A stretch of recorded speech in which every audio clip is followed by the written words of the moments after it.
ಈ ಕೊಲೆ ಬಗ್ಗೆ ಫಸ್ಟ್ ಇನ್ಫಾರ್ಮೇಶನ್ ಬಂದಾಗ ಅಂದ್ರೆ ಪ್ರೈಮೋ ಫೆಸಿ ಕಂಡು ಬಂದಿದ್ದು ಆಸ್ತಿ ವಿಚಾರವಾಗಿ ಮನೆಯಲ್ಲಿ ಕೌಟುಂಬಿಕ ಕಲಹ ಆಗ್ತಾ ಇತ್ತು, ಪದೇ ಪದೇ ಜಗಳಗಳಾಗ್ತಾ ಇತ್ತು, ಆಸ್ತಿ ವಿಚಾರವಾಗಿ ವಿವಾದಗಳಿತ್ತು, ಗಂಡ ಹೆಂಡತಿ ನಡುವೆ ಪದೇ ಪದೇ ಆಸ್ತಿ ವಿಚಾರ ಜಗಳ ಆಗ್ತಾ ಇತ್ತು ಅಂತ ಹೇಳಿ. ಸೊ ಕಾಳಿ ನದಿ ತೀರದ ಆಸ್ತಿ ವಿಚಾರವೇ ಓಂ ಪ್ರಕಾಶ್ ಅವರಿಗೆ ಮುಳುವಾಯ್ತಾ ಅಂತ 1993ರಲ್ಲಿ ಅವರು ಉತ್ತರ ಕನ್ನಡ ಜಿಲ್ಲೆಯಲ್ಲಿ SP ಆಗಿ ಕೆಲಸ ಮಾಡ್ತಾ ಇರ್ತಾರೆ. ಆ ಸಂದರ್ಭದಲ್ಲಿ ಅಲ್ಲಿನ ಪ್ರಕೃತಿ ಅವರಿಗೆ ಬಹಳಷ್ಟು ಇಷ್ಟ ಆಗಿರುತ್ತೆ. ಹಾಗಾಗಿ 2011-12ರಲ್ಲಿ ಸಾಮಾ ಜೋಯ್ಡಾ ಅನ್ನೋ ಜಾಗದಲ್ಲಿ 2 ಎಕರೆ 17 ಗುಂಟೆ ಜಮೀನು ಖರೀದಿ ಮಾಡ್ತಾರೆ. ದಾಂಡೇಲಿಯ ಕಾಳಿ ನದಿ ತೀರದ ಬಾಡ್ಗುಂದ ಎಂಬಲ್ಲಿ 5 ಎಕರೆ ಖರೀದಿ ಮಾಡ್ತಾರೆ. ಈ ಎರಡೂ ಜಮೀನನ್ನ ಪುತ್ರ ಕಾರ್ತಿಕೇಶ್ ಹೆಸರಲ್ಲಿ ಖರೀದಿ ಮಾಡಿರ್ತಾರೆ. ಹಂತ ಹಂತವಾಗಿ ಬಾಡ್ಗುಂದಿ ಬಳಿ ಒಟ್ಟು 17 ಎಕರೆ ಜಮೀನನ್ನ ಅವರು ಖರೀದಿ ಮಾಡಿರ್ತಾರೆ. ಓಂ ಪ್ರಕಾಶ್ ಅವರ ಸಹೋದರಿ ಸರಿತಾ ಜೋಯ್ಡಾದಲ್ಲಿ ಹಿಂದಿ ಟೀಚರ್ ಆಗಿ ಕೆಲಸ ಮಾಡ್ತಿರ್ತಾರೆ. ಸಹೋದರಿ ಜೊತೆಗೆ ಓಂ ಪ್ರಕಾಶ್ ಅವರು ಬಹಳ ಒಳ್ಳೆಯ ಬಾಂಧವ್ಯ ಇಟ್ಕೊಂಡಿರ್ತಾರೆ, ಆಪ್ತದೆ ಇರುತ್ತೆ. ಅವರ ಹೆಸರಲ್ಲೂ ಕೂಡ ಒಂದಷ್ಟು ಜಮೀನನ್ನ ಮಾಡ್ತಾರೆ. ಇದರಿಂದ ಪಲ್ಲವಿ ಆಕ್ರೋಶವನ್ನ ವ್ಯಕ್ತಪಡಿಸ್ತಾರೆ. ಪುತ್ರಿ ಹೆಸರಲ್ಲಿ ಜಮೀನು ಮಾಡಿ ಅಂತ ಆಗ್ರಹಿಸ್ತಾರಂತೆ. ಅಂದ್ರೆ ನಮಗೆ ಬಂದಿರುವಂತಹ ಮಾಹಿತಿ, ಸಹೋದರಿಯ ಹೆಸರಲ್ಲಿ ನೀವು ಜಮೀನನ್ನ ಮಾಡ್ತೀರಿ, ಮಗಳ ಹೆಸರಲ್ಲಿ ಜಮೀನು ಮಾಡಿ ಅಂತ ಅವರ ಪತ್ನಿ ಪಲ್ಲವಿ ಪದೇ ಪದೇ ಜಗಳ ಮಾಡ್ತಾ ಇದ್ರು, ಜಗಳಗಳ ಆಗ್ತಾ ಇತ್ತು, ಆಗ್ರಹಿಸ್ತಾ ಇದ್ರು, ಜಮೀನು ಮಾಡಿ ಅಂತ ಅಥವಾ ಭೂಮಿ ಮಾಡಿ ಅಥವಾ ಆಸ್ತಿ ಮಾಡಿ ಅಂತ ಆಗ್ರಹಿಸ್ತಾ ಇದ್ರು ಅನ್ನುವಂಥ ವಿಚಾರ ಕೂಡ ಗೊತ್ತಾಗಿದೆ. ನೀವು ಆ ಭೂಮಿಯ ದಾಖಲೆ ಪತ್ರವನ್ನ ಕೂಡ ಗಮನಿಸಬಹುದು ಪವರ್ ಟಿವಿಯಲ್ಲಿ. ಮತ್ತೆ ಆ ಜಮೀನಿನ ದೃಶ್ಯವನ್ನ ಕೂಡ ನೀವು ನೋಡ್ತಾ ಇದ್ದೀರಿ. ಅದಕ್ಕೆ ಯಾವಾಗಲೂ ಅತಿಯಾಗಿ ಆಸ್ತಿ ಇದ್ರೂ ಪ್ರಾಬ್ಲಮ್ ಏನಪ್ಪಾ ಅಂತ ಅನ್ಸುತ್ತೆ. ಫಾರ್ ಎಕ್ಸಾಂಪಲ್, ಈಗ ಮುತ್ತಪ್ಪ ರೈ ಅವರ ಪುತ್ರ ರಿಕ್ಕಿ ರೈ ಅವರ ಮೇಲೂ ಕೂಡ ಶೂಟ್ಔಟ್ ಅಟೆಂಪ್ಟ್ ಏನಾಯ್ತು. ಸೊ ಅದೆಲ್ಲವನ್ನ ಗಮನಿಸಿದಾಗ ಆಸ್ತಿ ವಿಚಾರಕ್ಕಾಗಿ ಈ ಕೊಲೆ ನಡೆದಿದೆ, ಗಲಾಟೆ ಆಗ್ತಾ ಇತ್ತು, ಹಾಗಾಗಿ ಆಸ್ತಿ ವಿಚಾರಕ್ಕಾಗಿ ಕೊಲೆ ಆಗಿದೆ ಅನ್ನುವಂಥ ವಿಚಾರ ಕೂಡ ಈಗ ಗೊತ್ತಾಗಿದೆ. ಇದ್ರ ಬಗ್ಗೆ ಓಂ ಪ್ರಕಾಶ್ ಅವರ ಸ್ನೇಹಿತರು ಮತ್ತೆ ಅವ್ರ ಜೊತೆ ಕೆಲಸ ಮಾಡಿದಂತಹ ಅವರ colleague Pramod Rao, retired ASP, ಅವರು ಕೂಡ ಮಾತನಾಡಿದ್ದಾರೆ. ಕೇಳಿಸ್ಕೊಳ್ಳೋಣ. ಓಂ ಪ್ರಕಾಶ್ ಸಾಹೇಬ್ರ ವಿಚಾರಕ್ಕೆ ಸಂಬಂಧಪಟ್ಟಂತೆ ಇದೊಂದು ದುರದೃಷ್ಟಕರವಾದಂತ ಒಂದು ಘಟನೆ. ನನಗೆ ಬಹಳ ದುಃಖ ಅನಿಸ್ತಿದೆ ಈ ಘಟನೆಯಿಂದ. ಅವರು ಮತ್ತು ನಾವು ಕಾರವಾರದಲ್ಲಿ ಜೊತೆಯಾಗಿ ಕೆಲಸ ಮಾಡಿದೀವಿ. ಹೆಚ್ಚಿನದಾಗಿ ಭಟ್ಕಳ ಕಮ್ಯುನಲ್ ರೈಟ್ಸ್ ಆದಾಗ ಅವರು ತೆಗೆದುಕೊಂಡ ದೃಢವಾದ ನಿರ್ಧಾರ ಮತ್ತು ನಮಗೆ ನೀಡತಕ್ಕಂಥ ಸಲಹೆ ಸೂಚನೆಗಳು, ಅವುಗಳಿಂದ ನಾವು ಭಟ್ಕಳದ ಕಮ್ಯುನಲ್ ರೈಟ್ಸ್ ಗಳನ್ನ ಬಹಳ ಚೆನ್ನಾಗಿ ನಿಭಾಯಿಸಲಿಕ್ಕೆ ಸಾಧ್ಯ ಆಯಿತು. ಭಟ್ಕಳದಲ್ಲಿ ಒಂದು ಹಂತದ ಶಾಂತಿ ಕೂಡ ನಿರ್ಮಾಣ ಆಯಿತು. ಬಾಂಧವ್ಯ ಸುಮಾರು ವರ್ಷಗಳ ಬಾಂಧವ್ಯ. ಮತ್ತು ನಿನ್ನೆ ನಾವು ಊರಲ್ಲಿ ಇರಲಿಲ್ಲ, ಸುದ್ದಿ ಕೇಳಿದೆ, ಯಾರೋ ನಮ್ಮ ಸ್ನೇಹಿತರು ತಿಳಿಸಿದ್ರು, ಏನಪ್ಪ ನಿಮ್ಮ ಸ್ನೇಹಿತರು, ನೀನು ಯಾವ ಹೇಳ್ತೀಯ, ನಿಮ್ಮ ಫ್ರೆಂಡು ಬಾಸು ಅವ್ರು ತಿಳ್ಕೊಂಬಿಡು. ನಾನು ನಂಬೋಕ್ಕಾಗಿಲ್ಲ. ಸರಿ, ನಮ್ಮ ಮನೆಯವ್ರಿಗೆ ಹೇಳ್ದೆ, ಈತಾಯಿತು. We are at sea was also at Shravanabelagola. ನಮ್ಮ ಮಕ್ಳಿಗೆ ಹೇಳಿ ಒಂಥರ ನಮಗೆ ನೆಲ ತಿರ್ಗಂಗೆ ಆಗ್ಬಿಡ್ತು, ಹಿಂಗಾಗುತ್ತಾ ಅಂತ. ಆಮೇಲೆ ಮತ್ತು ನಾವು ಟಿ ವಿ ಎಲ್ಲ ಚಾನಲ್ ನೋಡ್ತಾ ಇದ್ವಿ. ಆಮೇಲೆ ನಮಗೂ ಒಂದು ಸ್ವಲ್ಪ ಇದು ಬಂತು, ಮನಸ್ಸಿಗೆ ನಂಬಿಲ್ಲ ಅಂದರೆ ಮನಸ್ಸಿಗೆ ನಂಬಿಸಿದ್ವಿ, ಹೌದು ಹಿಂಗಾಯಿತು ಅಂತ. ಮತ್ತು ಕಾರ್ತಿಕ್ ಅವ್ರು ನನ್ನ ಫೋನ್ ಮಾಡಿದರು. ಅವ್ರು ನನಗೆ ಪ್ರೀತಿಯಿಂದ ಮಾಮ ಅಂತ ಕರೀತಾರೆ. ಯಾಕಂದರೆ ಅವ್ರ ಮಿಸೇಜ್ ಅವರು ನನಗೆ ಹಲವಾರು ಬಾರಿ ರಾಖಿ ಕಟ್ಟಿದ್ದಾರೆ, ಸೋದರಿ ಥರ ಅಂತ. ಮಾಮ ಜಲ್ದಿ ಆಜಾವ್, ಟೆಂಟೆಲ್ಲ ರೆಡಿ ಮಾಡಬೇಕು, ಸ್ವಲ್ಪ ಬೇಗ ಬನ್ನಿ. ಸೊ ನಾವು ಅವ್ರ ಫ್ಯಾಮಿಲಿ ಬಂದಿರುವಾಗ ಕಾರ್ತಿಕ್ ಮದುವೆಯಲ್ಲಿ ಅವ್ರು ಏನು ಕಷ್ಟ ಸುಖಕ್ಕೆ ನಾವು ಇರ್ತಾಯಿದ್ವಿ, ನಮ್ಮ ಕಷ್ಟಕ್ಕೆ ಸುಖ ಅವ್ರು ಬರ್ತಾಯಿದ್ರು. ಆಮೇಲೆ ಒಂದು ಜೆಂಟಲ್ಮ್ಯಾನು, ಎಂಥ ಆಫೀಸರು, ನಾವು ಸುಮಾರು ಆಫೀಸಲ್ಲಿ ನೋಡಿದ್ವಿ. ನಾನು ಕೂಡ ಸಿವಿಲ್ ಡಿಫೆನ್ಸಲ್ಲಿ ಕೆಲಸ ಮಾಡಿದ್ವಿ. ಒಂದೊಂದ್ಸಲ ಅತಿಯಾದ ಆಸ್ತಿ ವ್ಯಾಮೋಹ ಇದೆಲ್ಲವೂ ಕೂಡ ದುರಂತಕ್ಕೆ ತಳ್ಳಿಬಿಡುತ್ತೆ, ದುರಂತ ಅಂತ್ಯವನ್ನ ಕಾಣಬೇಕಾದಂತೆ ಮಾಡಿಸುತ್ತೆ.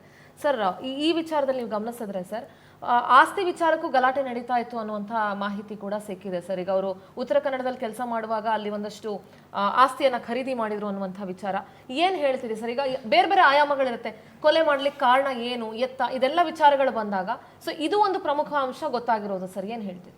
ಅವರು ಮಿಸಸ್ ಪಲ್ಲವಿ ಇದಾರಲ್ಲ, ಪಲ್ಲವಿಗೆ ಗೊತ್ತು, ಅವರು ತಮಗೆ ಆಗಲಿ ಅಥವಾ ಅವ್ರ ಮಗಳಿಗಾಗಲಿ ಅದು ಕೊಟ್ಟು ಬಿಟ್ಟಿದ್ದೆ, ಅವ್ರ ತಂಗಿಗೆ ಕೊಡ್ತಾ ಇದಾರಲ್ಲ ಈ ಆಸ್ತಿನಲ್ಲ ಅಂತ ಹೇಳಿದ್ರೆ ಅವ್ರಿಗೊಂದು ಇದು ಹುಟ್ಟಿತ್ತು, ಏನಪ್ಪ ಈಗೆಲ್ಲ ನಮಗೆಲ್ಲ ಮೋಸ ಮಾಡ್ತಾ ಇದ್ದಾರೆ, ಇನ್ನ ಎಷ್ಟು ಆಸ್ತಿ ಮಾಡಿದಾರೋ ಏನು ಮಾಡಿದಾರೋ. ಅಪಾರ್ಟ್ ಫ್ರಮ್ ದಟ್ ಜೋಯ್ಡಾ ಆಸ್ತಿ ಮತ್ತೆ ಇದ್ರದ್ದು ಆಸ್ತಿ ಎಲ್ಲ ಇದೆಲ್ಲ ತನ್ನ ತಂಗಿ ಮಗನ ಹೆಸರಲ್ಲೂ ಇತ್ತಲ್ಲ ಸರ್, ಮಗನ ಹೆಸರಲ್ಲೂ ಇತ್ತಲ್ಲ, ಮಗಳು ಇರ್ತಾಳೆ, ಮಗಳು ಮಾಡ್ಬೋದಾಗಿತ್ತಲ್ಲ. ಅವರು ಅವ್ರ ತಂಗಿಗೆ ಮಾಡಬೇಕು ಅಂತ ಹೇಳಿದ್ರೆ ಅದನ್ನೇನಿತ್ತು ಇಷ್ಟ ಆಯ್ತೋ ಏನೋ ಗೊತ್ತಿಲ್ಲ.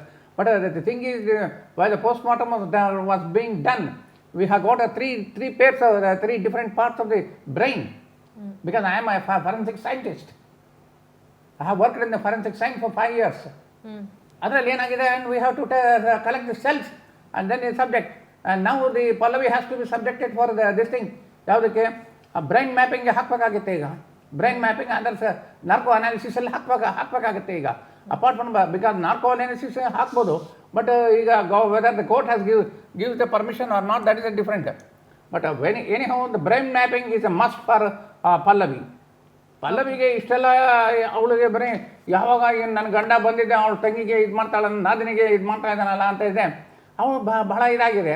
ಆದ್ದರಿಂದ ಮತ್ತು ಮಗಳಿಗೂ ಸಹ ಇದ್ರ ಮೇಲೆ ಸ್ವಲ್ಪ ಏನೋ ತಂದೆ ಬಂದಿದ್ದೆ ಅವ್ರು ಮತ್ತು ಅವ್ರ ರಿಲೇಷನ್ಸ್ಗೆ ಇದು ಮಾಡ್ತಾ ಇದ್ದಾರಲ್ಲ, ನಮಗೆ ಮಾಡಲ್ಲ ಅನ್ನೋದು ಅವ್ರಿಗಿರುತ್ತೆ.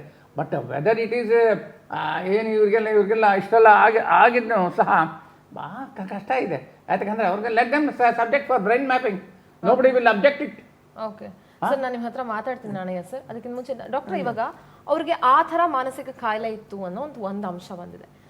ಆ ಥರ ಇದ್ದವರು ಈ ಥರದ್ರ ಬಗ್ಗೆ ಎಲ್ಲ ಈ ರೀತಿ ಎಲ್ಲ ಯೋಚನೆ ಮಾಡೋದಕ್ಕೆ ಸಾಧ್ಯ ಇದೆನಾ? ಅಂದರೆ ಪ್ರಾಪರ್ಟಿ ಬಗ್ಗೆ ಥಿಂಕ್ ಮಾಡುವಾಗ ಬ್ರೈನ್ ಕರೆಕ್ಟಾಗಿರುತ್ತೆ, ಬೇರೆ ಎಲ್ಲ ಥಿಂಕ್ ಮಾಡುವಾಗ ಬ್ರೈನ್ ಕರೆಕ್ಟಾಗಿರುತ್ತೆ. Only when it comes to this matter ಆ ರೀತಿ ಕಾಯಿಲೆ ಆಗುತ್ತಾ, ಹೇಗೆ? ತುಂಬ ಒಳ್ಳೆ ಪ್ರಶ್ನೆ. ಲೀಗಲ್ ಇನ್ಸಾನಿಟಿ ಮತ್ತು ಮೆಡಿಕಲ್ ಇನ್ಸಾನಿಟಿ ಎರಡು ಡಿಫ್ರೆಂಟ್ ವರ್ಡ್ಸ್. ಮೆಡಿಕಲ್ ಇನ್ಸಾನಿಟಿ ಅಂದರೆ ಈ ಕಾಯಿಲೆ ಇದ್ದ ಮಾತ್ರಕ್ಕೆ ಅವರಿಗೆ ಈ ಸಮಸ್ಯೆ ಇದೆ ಅಂದ ಮಾತ್ರಕ್ಕೆ ಅವರು ಲೀಗಲಿ ಹೀಗೆ ಮಾಡಬಹುದು ಅಂತಲ್ಲ. ಇಂಥ ಕೃತ್ಯ ಮಾಡುವಾಗ ಈ ಕಾಯಿಲೆಯಿಂದ ಪ್ರೇರೇಪಣೆ ಆಗಿ, ನಾ ಹೇಳ್ದಂಗೆ ಯಾರೋ ಬಂದು ಚುಚ್ಚು ಅಂತ ಹೇಳಿದ್ರು ಕಿವಿಲಿ, ಅಥವಾ ನಾನು ನನ್ನ ಕಂಟ್ರೋಲ್ ಕಲ್ತ್ಕೊಂಡೆ, ಹೀಗನ್ಸಿ ಮಾಡೋದು ದಟ್ ಇಸ್ ಎ ಲೀಗಲ್ ಇನ್ಸಾನಿಟಿ. ಆವಾಗ ಈ ಕಾಯಿಲೆಯಿಂದ ಹೀಗಾಯಿತು ಅಂತ. ನಾನು ಮಾಡೋದಕ್ಕೆ ಬೇರೆ ಕಾರಣಗಳಿತ್ತು, ಜೊತೆ ಕಾಯಿಲೆನೂ ಇತ್ತು. ಕಾಯಿಲೆಗೆ ಇರೋದಕ್ಕೆ 108 ಇರಬಹುದು, ಡಯಾಬಿಟಿಸು, ಹೈಪರ್ ಟೆನ್ಷನ್ನು, ಹಾಗೆ ಒತ್ತಡ, ಬಟ್ ನಿಮ್ಗೆ ಹೀಗೆ ಮಾಡುವಂಥ ಉದ್ದೇಶ ಇತ್ತು ಅಂತ? ಹಾಂ, ಬೇರೆ ಉದ್ದೇಶಗಳಿಂದ ಮಾಡಿ ಸ್ಕಿಜೋಫ್ರೆನಿಯಾ ಒಂದು ಕೋಮಾರ್ಬಿಡಿಟಿ ಅಂತ ಹೇಳ್ತೀವಿ, ಅದೊಂದು ಕೋಇನ್ಸಿಡೆನ್ಸ್ ಇರಬಹುದು. ಇಲ್ಲ ಸ್ಕಿಜೋಫ್ರೆನಿಯಾಯಿಂದನೇ ಹೀಗಾಯ್ತಾ, ಅದರಿಂದನೇ ಈ ಥರ ಆಯ್ತಾ ಅನ್ನೋದನ್ನ ಇನ್ ಡೀಟೇಲ್ ಸರ್ ಹೇಳ್ದ ಹಾಗೆ, ಇವಾಗ ಬ್ರೈನ್ ಮ್ಯಾಪಿಂಗ್ಗಿಂತ ಮುಂಚೆ ಇದನ್ನು ಲೀಗಲ್ ಇನ್ಸಾನಿಟಿ ಡಿಫೆನ್ಸ್ನ ಅವರು ಕ್ಲೇಮ್ ಮಾಡಿದರೆ ಫಸ್ಟು ಮಾನಸಿಕ ವೈದ್ಯರ ಹತ್ರ ಕಳಿಸ್ತಾರೆ, ಅವ್ರ ಹತ್ರ ಎವ್ಯಾಲ್ಯೂಯೇಟ್ ಮಾಡಿಸ್ತಾರೆ, ದಿನಗಳಗಟ್ಟಲೆ ಎವ್ಯಾಲ್ಯೂಯೇಟ್ ಮಾಡಿ ಅವರಿಗೆ ಕೃತ್ಯ ಮಾಡುವಾಗ ಅವ್ರು ಎಷ್ಟು ಕೆಪಾಸಿಟಿ ಇತ್ತು, ನಾನೇನೋ ಮಾಡಿದರೆ ಅದರಿಂದ ಏನಾಗುತ್ತೆ ಅನ್ನೋದು ಗೊತ್ತಾಗ್ತಾ ಇತ್ತು, ಅಂಡರ್ಸ್ಟ್ಯಾಂಡಿಂಗು. ನಾನು ಹೀಗೆ ಮಾಡಿದರೆ ಒಬ್ಬ ವ್ಯಕ್ತಿ ಸಾಯ್ಬೋದು ಅಂತ ಗೊತ್ತಿದ್ದು ಮಾಡಿದ್ರ, ಇವೆಲ್ಲವನ್ನು ಎವ್ಯಾಲ್ಯೂಯೇಟ್ ಮಾಡಿ ವೈದ್ಯರ ಎಕ್ಸ್ಪರ್ಟ್ ಒಪಿನಿಯನ್ ಮೇಲೆ ಇದು ಕಾಯಿಲೆಯಿಂದ ಆಗಿರೋದಾ ಅಥವಾ ಬೇರೆ ವಿಚಾರಗಳಿಂದ, ಅವ್ರಿಗೆ ಬೇರೆ ಕಾರಣಗಳಿತ್ತು, ಕಾಯಿಲೆನ ಸುಮ್ಮನೆ ಒಂದು ಸಬೂಬು ಅಂತ ಹೇಳ್ತಾ ಇದ್ದಾರೆ ಅನ್ನೋದನ್ನ ಅವಾಗ ತಿಳಿಸಬಹುದು ಅಂತ ನನಗನ್ಸುತ್ತೆ. ಸರ್, ಈಗ ಪ್ರಾಪರ್ಟಿ ವಿಚಾರ ಅಂತ ಬಂದಾಗ ಸಾಕಷ್ಟು ನಾವು ಕೊಲೆ ಪ್ರಕರಣಗಳನ್ನು ಗಮನಿಸಿದಾಗ ಆಸ್ತಿ ವಿಚಾರಕ್ಕೆ ಹೊಡೆದಾಡ್ಕೊಳ್ಳೋದು, ಬಡದಾಡ್ಕೊಳ್ಳೋದು, ಗಲಾಟೆ ಆಗೋದು ಎಲ್ಲ ಆಗುತ್ತೆ. ಸರ್, ಈ ಥರ ಆಸ್ತಿ ವಿಚಾರಕ್ಕೆ ಪ್ರಾಬ್ಲಮ್ ಇತ್ತು ಅಂತ ಅಂದರೆ ಅವರು ಕೋರ್ಟ್ಗೆ ಹೋಗ್ಬೋದಾಗಿತ್ತು, ಅದಕ್ಕೆ ಅವಕಾಶಗಳಿತ್ತು, ಅವ್ರಿಗೆ ಅದನ್ನು ಅವ್ರ ಹಕ್ಕು ಇತ್ತು, ಅವರು ಈಗ ವೈಫ್ ಅವ್ರಿಗೆ ರೈಟ್ಸ್ ಇತ್ತು ಅವ್ರ ಪ್ರಾಪರ್ಟಿಯನ್ನು ಪಡ್ಕೊಳ್ಳೋದಕ್ಕೆ. ಸೊ ಅದಕ್ಕೆ ಅದೇ ಮುಳುವಾಯ್ತಾ ಅವ್ರಿಗೆ, ಅದಕ್ಕೆ ಈ ಹಂತಕ್ಕೆ ಹೋಯ್ತಾ ಈ ಒಂದು ಸಂಬಂಧ ಅನ್ನುವಂಥ ಪ್ರಶ್ನೆಗಳು. ಸರ್, ನೀವೊಬ್ರು ಕಾನೂನು ತಜ್ಞರಾಗಿ ಏನು ಹೇಳ್ತೀರಿ ಸರ್? ಈಗ ಅವರಿಗೆ ಈಗ ಹೊಡೆದಾಕಿದ್ರೆ ಇವ್ರನ್ನ ದಸ್ತಗಿರಿ ಮಾಡ್ತಾರೆ ಅಂತ ಹೇಳಿ ತಲೆಗೆ ಬರೋದಿಲ್ವೋ? ನ್ಯಾಯ ಆಟೋಮೆಟಿಕಾಗಿ ಬಂದೇ ಬರ್ತದೆ, ಮಗಳಿಗೂ ಅಷ್ಟೇ ತಾಯಿಗೂ ಅಷ್ಟೇ ಬಂದೇ ಬರ್ತದೆ. ಆಸ್ತಿಗೆ ಬೇಕು, ನಾವು ಹೊಡೆದಾಕ್ಬಿಡ್ತೇನೆ, ಪೊಲೀಸ್ನವ್ರನ್ನ ನನ್ನ ಅರೆಸ್ಟ್ ಮಾಡಬಾರ್ದು, ಆಗುತ್ತೆ? ಅದು ಸಾಧ್ಯತೆ ಇಲ್ಲ, ಅದು ನಾಟ್ ಪಾಸಿಬಲ್ ಅಟ್ ಆಲ್. ಅಂದರೆ ಆ ಸಿಜೋಫ್ರೆನಿಯಾ ಅಂತ ಹೇಳೋದು ಅದು ವೇರಿಯೇಷನ್ ಬರ್ತಾ ಇರ್ತದೆ, ಒಂದೇ ಸ್ಟೇಜಲ್ಲಿ ಇರೋದಿಲ್ಲ. ಕೆಲವು ಸತಿ ಮಧ್ಯಾಹ್ನ ಕೆಲವು ಸತಿ ನಿಂತೋಗಿರ್ತದೆ, ಮಧ್ಯಾಹ್ನ ಮೇಲೆ ಮತ್ತೆ ಪುನಃ ಶುರುವಾಗ್ತದೆ, ಆ ರೀತಿಯೆಲ್ಲ ಬರ್ತಾ ಇದೆ.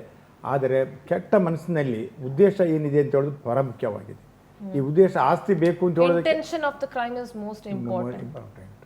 ಪ್ರೈಮರಿ, ಅದು ಅದರಲ್ಲಿ ಇತ್ಯರ್ಥ ಆಗ್ತದೆ. ಈ ರೀತಿ ಮಾಡ್ತಾ, ಅದಕ್ಕೆ ನಾನು ಆರಂಭದಲ್ಲೇ ಹೇಳಿದೆ, ನನ್ನದು ಉದ್ದೇಶ ಏನಿದೆ ಅಂತ ಹೇಳೋದನ್ನ ನೋಡಿಕೊಂಡು ಅದರ ಮೇಲೆ ನಾಳೆ ನ್ಯಾಯಾಲಯ ಇತ್ಯರ್ಥ ಮಾಡಿ. ಈಗ ಉದ್ದೇಶ ಏನು ಅಂತ ಹೇಗೆ ಜಡ್ಜ್ ಮಾಡೋದು ಸರ್? ಕರೆಕ್ಟ್. ಉದ್ದೇಶ ಏನಂದರೆ, ಈಗ ಹೇಳಿದ್ರಲ್ಲ, ಆಸ್ತಿಗೆ ಅಂತ ಹೇಳೋ ವಿಚಾರಗಳಲ್ಲಿ ಏನೆಲ್ಲ ನಡೆದಿದೆ ಅಂತ ಹೇಳೋದಕ್ಕೆ ಸಾಕ್ಷಿ ಬೇಕಾಗ್ತದೆ.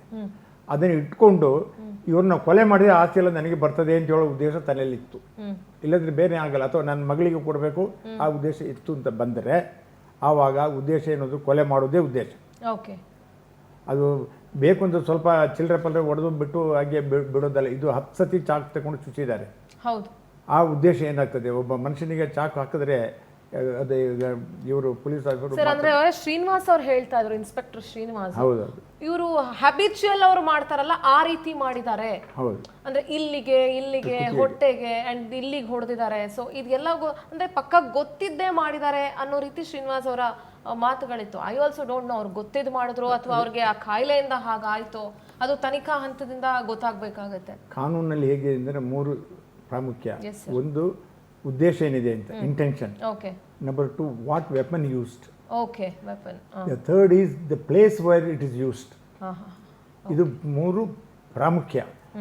ಇದನ್ನು ನೋಡಿದ್ರೆ ಇಂಥ ಇದರಲ್ಲಿ ಉದ್ದೇಶ ಏನಿತ್ತು ಗೊತ್ತಾಯ್ತು, ಆಸ್ತಿನೇ ಇರಲಿ ಅಥವಾ ಬಾಂಧವ್ಯ ಇರಲಿಲ್ಲ.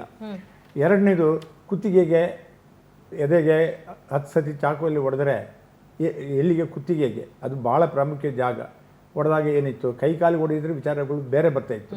ಕುತ್ತಿಗೆಗೆ ಎದೆಗೆ ಎಲ್ಲ ಹೊಟ್ಟೆಗೆಲ್ಲ ಚಾಕು ಹೊಡೆದ್ರೆ ಉದ್ದೇಶ ಕೊಲ್ಲೋ ಉದ್ದೇಶನೇ ಅಂತ ಬರ್ತದೆ. ಓಕೆ ಅದು ಚಾಕು, weapon, what is use. Weapon ಅದಷ್ಟೇ ಇರೋದು. ಅದರಲ್ಲಿ ಇತ್ಯರ್ಥ ಮಾಡ್ತಾರೆ ಇವರು ಉದ್ದೇಶ. ಹಲವು ಪ್ರಶ್ನೆಗಳಿರ್ತವೆ ಸರ್. ಯಾಕಂದ್ರೆ ಈಗ ನೋಡಿ, ಅವ್ರ ಮಗ ಕೊಟ್ಟಿರೋ ಕಂಪ್ಲೇಂಟ್ ಅಲ್ಲಿ ಆಲ್ರೆಡಿ 1 ವಾರದಿಂದ ನನ್ನ ತಾಯಿ ಕೊಲೆ ಬೆದರಿಕೆ ಹಾಕ್ತಾ ಇದ್ರು ಅಂತ ಹೇಳಿದ್ದಾರೆ. ಸೊ ಈಗ ಕಾಯಿಲೆ ಇರೋದೇ ನಿಜ ಆದ್ರೆ ಅದು ಆ ಮೂಮೆಂಟ್ ಟ್ರಿಗರ್ ಆಗಿ ಏನೋ ಮಾಡಿದ್ರು ಅಂತ ಹೇಳಿದ್ರೆ that is entirely different. But 1 week ಇಂದಾನೆ ಅವರು ಕೊಲೆ ಬೆದರಿಕೆ ಹಾಕ್ತಾ ಇದ್ರು. ಹಾಗಾಗಿ ನನ್ನ ತಂದೆ ಅವರ ಸಹೋದರಿ ಮನೆಗೆ ಹೋಗಿದ್ರು. 2 ಡೇಸ್ ಬ್ಯಾಕ್ ಮಗಳು ಬಲವಂತ ಮಾಡಿ ಕರ್ಕೊಂಡು ಬಂದ್ರು. ಎಲ್ಲೊಂದ್ ಕಡೆ ಕೊಲೆ ಮಾಡೋ ಉದ್ದೇಶದಿಂದನೇ ಅವ್ರನ್ನ ವಾಪಸ್ ಮನೆಗೆ ಕರ್ಕೊಂಡು ಬಂದ್ರ ಅನ್ನೋಂಥ ಪ್ರಶ್ನೆನೂ ಮೂಡುತ್ತೆ ಸರ್ ಇದರಲ್ಲಿ. ಮೆಸೇಜ್ ಕಳಿಸಿದಾರಲ್ಲ, ಮೆಸೇಜ್ ಕಳಿಸಿದಾರಲ್ಲ, ಅದು ಆದ್ಮೇಲೂ ಮುಂದೇನು ಇವರೇ ಕಾಲ್ ಮಾಡಿ ಪೊಲೀಸರಿಗೆ ಇನ್ಫಾರ್ಮ್ ಮಾಡಿದ್ದಾರೆ. ಸೊ ಈ ಎಲ್ಲ ಪ್ರಶ್ನೆಗಳು ಕೂಡ ಇದಾವೆ. ಸೊ ಅಂದ್ರೆ ಇದು ಯಾವ ಟೈಮಲ್ಲಿ ಟ್ರಿಗರ್ ಆಗ್ಬೋದು ಈ ಒಂದು ಕಾಯಿಲೆ? ಅಂದ್ರೆ ಯಾವುದೋ ಒಂದು ಮೂಮೆಂಟ್ ಅಲ್ಲಿ ಟ್ರಿಗರ್ ಆಗುತ್ತಾ? ಹಾಗೆ ಹೇಳೋದು ಕಷ್ಟ ಮ್ಯಾಮ್. ಈ ಥರ ಥಿಯರಿಟಿಕಲಿ ಹೀಗೆ ಆಗಬೇಕು ಹಾಗೆ ಆಗಬೇಕು ಅಂತ ಏನಿಲ್ಲ. ಉಲ್ಟಾ ಹಾಗೆ ಮಾಡೋ ಸಂದರ್ಭದಲ್ಲಿ ಅವ್ರಿಗೆ ಏನಾದರೂ ಕಿವಿನಲ್ಲಿ ಹ್ಯಾಲುಸಿನೇಷನ್ಸ್ ಕೇಳ್ತಾ ಇತ್ತಾ ಅಥವಾ ನಾನು ಕಂಟ್ರೋಲ್ ಕಳ್ಕೊಂಡ, ಇವುಗಳಿಂದ ಆ ಕಾಯಿಲೆಯಿಂದ ಆಯ್ತೋ ಇಲ್ವೋ ಅನ್ನೋದನ್ನ ಹೇಳಬಹುದು. ಎಗೈನ್ ಅದು ಎಕ್ಸ್ಪರ್ಟ್ ಪೇಷಂಟ್ ನೋಡಿ ಅವ್ರ ಹತ್ರ ಮಾತಾಡಿದ ಮೇಲೇ ಅದ್ರ ಬಗ್ಗೆ ಗಮನ ಕೊಡೋದಕ್ಕೆ ಸಾಧ್ಯ. ಬಿಟ್ರೆ ಹೊರಗಡೆ ಏನಾಯ್ತು, ಯಾರೋ ಏನೋ ಸಿಟ್ಟು ಬರ್ಸಿದ್ರು, ಯಾರೋ ಏನೋ ಬೇಜಾರು ಮಾಡಿದ್ರು, ಅದಕ್ಕೆ ಸ್ಕಿಜೋಫ್ರೆನಿಯಾ ಟ್ರಿಗರ್ ಆಯ್ತು, ಹಾಗಾಗೋದಕ್ಕೆ ಸಾಧ್ಯ ಇಲ್ಲ. ಸರ್, ಇದೆಲ್ಲವನ್ನ ಗಮನಿಸ್ತಾ ಹೋದಾಗ ಸರ್, ಕಡೆಯ ಒಂದು ಆಂಗಲ್ ನನಗೆ ಯೋಚನೆ ಬರೋದು ಅಂದ್ರೆ the investigation is very difficult sir. ತನಿಖೆ ಮಾಡೋದು investigation is not difficult madam. Challenging ಇಲ್ವಾ ಸರ್ ಇದು? ಚಾಲೆಂಜ್ ಮಾಡ್ತಾರೆ. ಈ difficult it is very easy as far you. ತುಂಬಾ ಈಸಿನಾ ಇದು ಇನ್ವೆಸ್ಟಿಗೇಷನ್? ಮಾಡ್ಬೋದು. ಇದು ಇನ್ವೆಸ್ಟಿಗೇಷನ್ ಅಂತ ಇದು ತೊಂದರೆ ಏನಿಲ್ಲ. ಈಗೆಲ್ಲ FSL ಆಗಲಿ ಬೇರೆ ಉದ್ದೇಶಗಳು ಟೆಸ್ಟ್ ಮಾಡ್ತಾರಲ್ಲ, ಈಗ ನಾರ್ಕೋ ಅನಾಲಿಸಿಸ್ ಎಲ್ಲ ಮಾಡಿದಾಗ ಅವರು ಓಪನ್ ಸಿಕ್ಬಿಡ್ತದೆ. ಏನಿಲ್ಲ, ಮೊದಲ ಥರ ಆಗೇನಿಲ್ಲ. ಸೈನ್ಸ್ ಭಾಳಷ್ಟು ಡೆವಲಪ್ ಆಗಿದೆ ವಿಜ್ಞಾನದಲ್ಲಿ. ಬುದ್ಧಿವಂತಿಕೆ ಡಾಕ್ಟರ್ಗಳಿದ್ದಾರೆ, ಇದು ಅನಾಲಿಸಿಸ್ ಮಾಡ್ತಾರೆ. ಮಾಡಿ ಸದ್ಯ ಓಂ ಪ್ರಕಾಶ್ ಅವರ ಹತ್ಯೆ ತನಿಖೆ ಪೊಲೀಸರಿಗೆ ಸವಾಲಾಗಿದೆ ಅಂತ ನಮಗೆ ಉನ್ನತ ಮೂಲಗಳಿಂದ ಮಾಹಿತಿ ಸಿಗ್ತಾ ಇದೆ. ಯಾಕಂದ್ರೆ ಅವ್ರ ಕಣ್ಣಿಗೆ ಖಾರದ ಪುಡಿ ಎರಚಿ ಕೊಲೆ ಮಾಡಿದ್ರ, ಚಾಕುವಿನಿಂದ ಇರಿದು ಫಿಂಗರ್ ಪ್ರಿಂಟ್ ಅಳಿಸೋದಕ್ಕೆ ಅಂತ ಖಾರದ ಪುಡಿನ ಎರಚಿದ್ರ. ಓಂ ಪ್ರಕಾಶ್ ಪತ್ನಿ ಪಲ್ಲವಿ ಮತ್ತು ಪುತ್ರಿ ಮಾನಸಿಕ ಅಸ್ವಸ್ಥರ ಇಬ್ರು ಕೂಡ. ಅಂದ್ರೆ ಮೊದಲನೇ ಪ್ರಶ್ನೆ, ಫಸ್ಟ್ ಖಾರದ ಪುಡಿ ಎರಚಿ ಆಮೇಲೆ ಚಾಕು ಹಾಕಿದ್ರ, ಇಲ್ಲ ಚಾಕುನ ಹಾಕಿ ಇರಿದು ಅದನ್ನ ಫಿಂಗರ್ ಪ್ರಿಂಟ್ ಸಿಗಬಾರ್ದು ಅಂತ ಖಾರದ ಪುಡಿ ಎರಚಿದ್ರ, ಗೊತ್ತಿಲ್ಲ. ಓಂ ಪ್ರಕಾಶ್ ಅವರ ಪತ್ನಿ ಪಲ್ಲವಿ ಮತ್ತೆ ಕೃತಿ ಇಬ್ರು ಕೂಡ ಅಸ್ವಸ್ಥರ. ತಂದೆಯ ಕೊಲೆಯಲ್ಲಿ ಪುತ್ರಿ ಕೃತಿಯ ಯಾವುದೇ ಪಾತ್ರ ಇಲ್ವಾ? ಕೊಲೆಗೆ ಬಳಸಿದಂತಹ 2 ಚಾಕುಗಳು ಪತ್ತೆಯಾಗಿದೆ. ಇಬ್ಬರೇ 2 ಚಾಕುನ ಬಳಸಿದ್ರ ಅಥವಾ ಅದ್ರಲ್ಲಿ ಒಬ್ರು ಬಳಸಿದ್ರ? ಕಾಳಿ ನದಿ ತೀರದ 17 ಎಕರೆ ಜಮೀನು ವಿಚಾರಕ್ಕೆ ಕೊಲೆ ನಡೀತಾ? ಹತ್ಯೆಯ 10 ಅನುಮಾನಗಳಿಗೆ ತನಿಖೆಯಲ್ಲಿ ಉತ್ತರ ಸಿಗಬೇಕಾಗಿದೆ. ತನಿಖೆ ಒಂದೇ ಇದೆಲ್ಲದಕ್ಕೂ ಕೂಡ ಅಲ್ಟಿಮೇಟ್ ಆನ್ಸರ್ ಅಷ್ಟೇ. ಸರ್, ಈಗ ನೀವು ಹೇಳ್ತಾ ಇದ್ವಿ ಉದ್ದೇಶ ಇದೆಲ್ಲ ಕೋರ್ಟಲ್ಲಿ ಇಂಚಿಂಚು ಒಂದು ಮರ್ಡರ್ ಕೇಸ್ ಬಂದಾಗ ಪ್ರತಿಯೊಂದೊಂದು ಮೈನ್ಯೂಟ್ ಥಿಂಗ್ಸ್ ಕೂಡ ಅದನ್ನೇ ಸಾಕ್ಷಿಗಳು ನ್ಯಾಯದ ಮುಂದೆ ಹೇಳಬೇಕಾಗ್ತದೆ. ಸುಮ್ಮನೆ ನಾವು ಹೊರಗಡೆ ಮಾತಾಡೋ ವಿಚಾರ ಬೇರೆ, ನ್ಯಾಯದಲ್ಲಿ ರೆಕಾರ್ಡಲ್ಲಿ ಬರಬೇಕು. ಅದಕ್ಕೆ ಸಂಬಂಧಪಟ್ಟಂಥ ದಾಖಲಾತಿಗಳನ್ನು ಬರಬೇಕಾಗಿದೆ. ಖಾರದ ಪುಡಿ ಯಾಕೆ ಹಾಕಿದ್ರು? ನನ್ನ ವಿಚಾರಕ್ಕೆ ಬಂದರೆ ಇವ್ರು ನಾಳೆ ರಿವಾಲ್ವ್ ತಂದು ನನಗೆ ಹೊಡೆದ್ಬಿಟ್ಟ, ಎದ್ದೇಳಿಗಾಗಲ್ಲ, ಅಲ್ಲಿ ಹೋಗ್ಲಿಕ್ಕೆ ಅದು ಉದ್ದೇಶ ಇರ್ಬೋದು. ಹಾಗೆ ಈಗ 100 ವಿಚಾರಗಳಿವೆ. ಇದು ಕಾಂಪ್ಲಿಕೇಟೆಡ್ ಇಲ್ಲ, ಇದು ಸಿಂಪಲ್ ಕೇಸ್. ಪೊಲೀಸ್ಗಳಿಗೆ ಅಂತ ಉದ್ದೇಶ ಏನು ಅಂತ ಹೇಳೋದು ಪ್ರಾಮುಖ್ಯ. ಉದ್ದೇಶ ಸಿಕ್ಕಿದ ಮೇಲೆ ವಾಸ್ತವವಾಗಿ ಬಾಕಿ ಇರೋದೆಲ್ಲ ಸಾಮಾನ್ಯವಾಗಿ ಚಾಕು ಹುಚ್ಚಿದ್ದು ಅದಕ್ಕೆಲ್ಲ ಸಾಕಷ್ಟು ಎವಿಡೆನ್ಸ್ ಇದೆ, ಪೋಸ್ಟ್ ಮಾರ್ಟಮ್ಗಳು ಸಿಗ್ತದೆ, ಅದರಲ್ಲಿ ಏನು ತೊಂದರೆ ಏನಿಲ್ಲ. ಅದಕ್ಕೆ ಆ ಉದ್ದೇಶ ಇರ್ಬೋದು. ಖಾರ ಪುಡಿ ಹಾಕಬೇಕಾದ್ರೆ ಬೇರೆ ತಂದು ನಮಗೆಲ್ಲ ಹೊಡೆದಾಕ್ಬಿಟ್ಟಾರು ಅಂತ ಹೇಳೋ ಉದ್ದೇಶ ಇರೋ ಸಾಧ್ಯತೆಯೂ ಇದೆ. ಸರ್, ಈಗ ಮಗಳ ಪಾತ್ರ ಇದೆಯೋ ಇಲ್ವೋ ಅಂತ ಹೇಗೆ ಕಂಡುಹಿಡಿಯೋದು ಸರ್ ಇನ್ವೆಸ್ಟಿಗೇಷನ್ ಅಲ್ಲಿ? ಅಲ್ಲೇ ಇದ್ದಿಲ್ಲ ಅವಳು, ಅಲ್ಲೇ ಇದ್ದಾಗ ಅದೇ ಅವರು ಸಾಯಿಸಿದಾರ, ಅವ್ರ ಪಾತ್ರ ಇದೆಯಾ? ಅದೇ ಹೇಳ್ತೇನೆ, ತಾಯಿನ ಈ ರೀತಿ ಮಾಡುವಾಗ ತಡೆ ಹಿಡಲಿಕ್ಕೆ ಅವಕಾಶ ಇರಲಿಲ್ವೋ? ಯಾಕೆ ಮಾಡಲಿಲ್ಲ? ಆ ಕಾರಣದಿಂದಾಗಿ ಈಗ ಕೇಳಿದ ತಾಯಿ ಜೊತೆಯಲ್ಲಿ ಮನಸ್ಥಿತಿ ಈ ರೀತಿ ಕೆಟ್ಟಿದ್ದರಲ್ಲಿ ಇಳಿದು ಇತ್ತು ಅಂತೇಳಿ ಜೊತೆ ಇರ್ತಾ ಇದ್ದಾರೆ. ಕಾರಣ ಏನಂದರೆ ನಾಳೆ ಇಳುವನೆಲ್ಲ ಜೈಲಿಗೆ ಹೋಗ್ಬಿಟ್ಟಾರು ಅಂತ ಹೇಳೋ ಉದ್ದೇಶದಿಂದ ಅದನ್ನು ತಿಳಿಸ್ಲಿಕ್ಕೆ ಇದು ಮಾಡ್ತಾರೆ. ಪ್ರಿವೆಂಟ್ ಮಾಡಬೇಕು, ಅವರಿಗೆ ಹಕ್ಕಿದೆ, ಮತ್ತು ರಕ್ಷಣೆ ಕೊಡುವಂಥ ಪ್ರವೃತ್ತಿ ಅವ್ರ ಹತ್ರ ಇರಬೇಕು. ಅವರೇನು ವಿದ್ಯಾವಂತರು ಅಷ್ಟೇ, ಅವ್ರಿಗೆ ಬುದ್ಧಿ ಇದ್ದಾರೆ, ಆ ರೀತಿ ಯಾಕೆ ಮಾಡ್ಲಿಕ್ಕೆ ಆಗಿಲ್ಲ. ಇವರಿಬ್ಬರಿಗೆ ಮನಸ್ಸಲ್ಲಿ ಆಯಿತು, ಹುಡುಗನಿಗೆ ಇಲ್ಲಂತೆ, ಮಗನಿಗೆ ಮನಸ್ಥಿತಿ ಚೆನ್ನಾಗಿ, ಮಗ ಮನೇಲಿ ಇರ್ಲಿಲ್ಲ ಅಂತೆ ಅಲ್ಲ ಮನಸ್ಥಿತಿ ಚೆನ್ನಾಗಿತ್ತು ಅವ್ರದ್ದು, ಹಾ ಹುಡುಗನಿಗೆ. ಇವರಿಬ್ಬರಿಗೆ ಮಾತ್ರ ಮನಸ್ಥಿತಿ ಕೆಟ್ಟು ಹೋಗ್ಬಿಟ್ಟಿತ್ತು. ಅಲ್ಲ ಸರ್, ಅದನ್ನ ಐ ಕಾಂಟ್ ಕ್ವೆಶ್ಚನ್ ಬಿಕಾಸ್ ಇದ್ರೂ ಇರಬಹುದು. ಏನು ಅಂದ್ರೆ ಅವ್ರ ಮಗಳಿಗೂ ಆತರ ಪ್ರಾಬ್ಲಮ್ ಇತ್ತು ಅಂತ ಹೇಳ್ತಾ ಇದ್ದಾರೆ. ಅದೇ ಪ್ರಶ್ನೆ. ಮಾನಸಿಕ ಆರೋಗ್ಯ ಬಂದಾಗ ಎರಡು ವಿಚಾರ ನಾವು ತುಂಬ ಸೀರಿಯಸ್ ಆಗಿ ತಗೋತೀವಿ. ಒಂದು, ನನಗೆ ನಾನೇನಾದರೂ ಮಾಡ್ಕೋತೀನಿ ಅಂತ ಹೆದರಿಸಿದ್ರೆ, ಅಥವಾ ಬೇರೆಯವ್ರಿಗೆ ಏನಾದರೂ ಮಾಡ್ತೀನಿ ಅಂತ ಹೆದರಿಸಿದ್ರೆ, ಇದು ಎರಡು ವಿಚಾರದಲ್ಲೂ ಆದಷ್ಟು ಅವ್ರನ್ನ ಅಡ್ಮಿಟ್, ಬಿಕಾಸ್ ಅವ್ರಿಗೆ ಮಾನಸಿಕ ರೋಗನೂ ಇದ್ದಿದ್ದರಿಂದ ಮೇ ಬಿ ಹೀಗೆ ಒಂದು ವಾರದಿಂದ ಥ್ರೆಟ್ ಮಾಡ್ತಾ ಇದ್ದಾಗ ಅವಾಗಲೇ ವೈದ್ಯರ ಹತ್ರ ಕರ್ಕೊಂಡು ಹೋಗಿದ್ರು, ಅಥವಾ ಬೇಕಾಗಿರೋ ಪ್ರೊಟೆಕ್ಷನನ್ನು ಬರ್ಬೇಕಲ್ಲ ಡಾಕ್ಟರ್, ಈಗ ಸಪೋರ್ಟ್ ಸಿಸ್ಟಮು ಹಂಗೆ ಇರಬೇಕಾಗತ್ತಲ್ಲ. ಹೌದು, ಅದಕ್ಕೆ ಪರ್ಟಿಕ್ಯುಲರ್ಲಿ ಸ್ಕಿಜೋಫ್ರೆನಿಯಾ ಅಂತ ಕಾಯಿಲೆಗೆ ಇನ್ವಾಲಂಟ್ರಿ ಅಡ್ಮಿಷನ್ ಅಂತ mental health care bill act ಮಾಡಿದೆ. ಅಂದರೆ ಅವ್ರಿಗೆ ಏನಾಗ್ತಾ ಇದೆ ಅಂತ ಗೊತ್ತಿಲ್ಲದೆ ಇರೋ ಕಾರಣದಿಂದ ಅವರಿಂದ ಬೇರೆಯವ್ರಿಗೆ ತೊಂದರೆ ಆಗಬಾರ್ದು ಅಂತ ಇಬ್ಬರು ಡಾಕ್ಟರ್ಗಳು ನೋಡಿ ಅವರಿಗೆ ಕಾಯಿಲೆ ಇದೆ ಅನ್ನೋದು ಖಚಿತಪಡಿಸ್ಕೊಂಡು ಅವ್ರಿಗೆ ಇಷ್ಟ ಇಲ್ಲದೆ ಇದ್ರೂ ಅಡ್ಮಿಟ್ ಮಾಡಿ ಟ್ರೀಟ್ ಮಾಡುವಂತಹ ವ್ಯವಸ್ಥೆ ಇದೆ. ಸೊ ಮೊದಲೇ ಯಾಕೆ ಹೇಳ್ತಾ ಇದ್ದೀನಿ ಅಂದರೆ, ಇದರಿಂದ ಸ್ಕಿಜೋಫ್ರೆನಿಯಾ ಅಂದ್ರೇ ಎಲ್ಲರೂ ಕೊಲೆಗಡಕರಾಗ್ಬಿಡ್ತಾರೆ ಅನ್ನೋ ಭಯ ಜನರಲ್ಲಿ ಬರಬಾರ್ದು. ಇದು ಟ್ರೀಟ್ ಆಗುವಂತಹ ಕಾಯಿಲೆ. ಅವರಿಗೆ ಗೊತ್ತಾಗಿ ನಾನು ಟ್ರೀಟ್ಮೆಂಟ್ ತಗೋತೀನಿ ಅಂತ ಬರದೇ ಇರಬಹುದು, ಆದರೆ ಫ್ಯಾಮಿಲಿಯವರು ಅವ್ರು ಇಷ್ಟ ಇಲ್ಲದೆ ಇದ್ರೂ ಒಂದೊಂದ್ಸಲ ಕಷ್ಟಪಟ್ಟು ಆಸ್ಪತ್ರೆಗೆ ಹೋಗೋದ್ರಿಂದ. ನನಗೆ ಒಂದು ಹೇಳಿ, how to find out this disease ಅಂದರೆ ಹೆಂಗೆ ಗೊತ್ತಾಗುತ್ತೆ ನಮಗೆ? ಇವ್ರಿಗೆ ಈಗ ಫಾರ್ ಎಕ್ಸಾಂಪಲ್ ಮನೇಲಿ ಒಂದು 4 ಜನ ಇರ್ತಾರೆ ಸರ್, ಒಂದೊಂದು ಅನುಮಾನ ಅಷ್ಟೇ, ನಂಗೊಂದು ಕುತೂಹಲ ಜೊತೆಗೆ ಹೆಂಗೆ ಇದನ್ನು ಕಂಡುಹಿಡಿಯೋದು, ಹೆಂಗೆ ಈ ಕಾಯಿಲೆ ಇವ್ರಿಗೆ ಬಂದಿದೆ ಅಂತ ಹೆಂಗೆ ಗೊತ್ತಾಗುತ್ತೆ ನಮಗೆ? ಇದ್ದಕ್ಕಿದ್ದಂಗೆ ಬಿಹೇವಿಯರಲ್ಲಿ ಡಿಫ್ರೆನ್ಸ್ ಕಾಣುತ್ತೆ, ಎಲ್ಲರ ಜೊತೆ ಮಾತಾಡೋದು ಕಮ್ಮಿ ಆಗುತ್ತೆ, ನಿದ್ದೆ ಮುಖ್ಯವಾಗಿ ಕಮ್ಮಿ ಆಗುತ್ತೆ, ಮಾಡುವಂತಹ ದೈನಂದಿನ ಕೆಲಸಗಳು ಕಮ್ಮಿ ಆಗುತ್ತೆ, ಸ್ನಾನ ಮಾಡೋದು, ಬಟ್ಟೆ ಬದಲಾಯಿಸೋದು ಚೇಂಜ್ ಮಾಡಲ್ಲ ಒಂದೊಂದ್ಸಲ, ಈ ಥರದ ಮಾತುಗಳನ್ನು ಆಡೋದು, ನನಗೆ ಭಯ ಆಗ್ತಾ ಇದೆ, ಯಾರೋ ಫಾಲೋ ಮಾಡ್ತಾ ಇದ್ದಾರೆ ಅಂತ ಅನ್ಸ್ಕೊಳ್ಳೋದು, ತಮ್ಮನ್ನು ತಾವೇ ಮಾತಾಡ್ಕೋತಾ ನಗಾಡ್ತಾ ಇರೋದು, ಬಿಕಾಸ್ ಕಿವಿನಲ್ಲಿ ಏನೋ ಕೇಳ್ತಾ ಇರುತ್ತೆ, ಆ ಮಾತಿಗೆ ಅವ್ರು ರೆಸ್ಪಾಂಡ್ ಮಾಡ್ತಾ ಇರ್ತಾರೆ, ನಮಗನ್ಸುತ್ತೆ ಅವ್ರವರೇ ಮಾತಾಡ್ಕೋತಾ ಇದ್ದಾರೆ, ಅವ್ರವರೇ ನಗ್ತಾ ಇದ್ದಾರೆ ಅಂತ. ಸೊ ಹೀಗೆ ಹತ್ತಾರು ಲಕ್ಷಣಗಳು ನಮ್ಗೆ ಕಂಡು ಬರುತ್ತೆ. ಸಿಕ್ಕಿದ ತಕ್ಷಣ ಅವ್ರು ಒಪ್ಪಿದ್ರು ಒಪ್ಪದೇ ಇದ್ರು ಡಾಕ್ಟರ್ ಹತ್ರ ಕರ್ಕೊಂಡು ಹೋಗೋದು ತುಂಬ ಮುಖ್ಯವಾಗಿರೋ ಒಂದು ಹಂತ.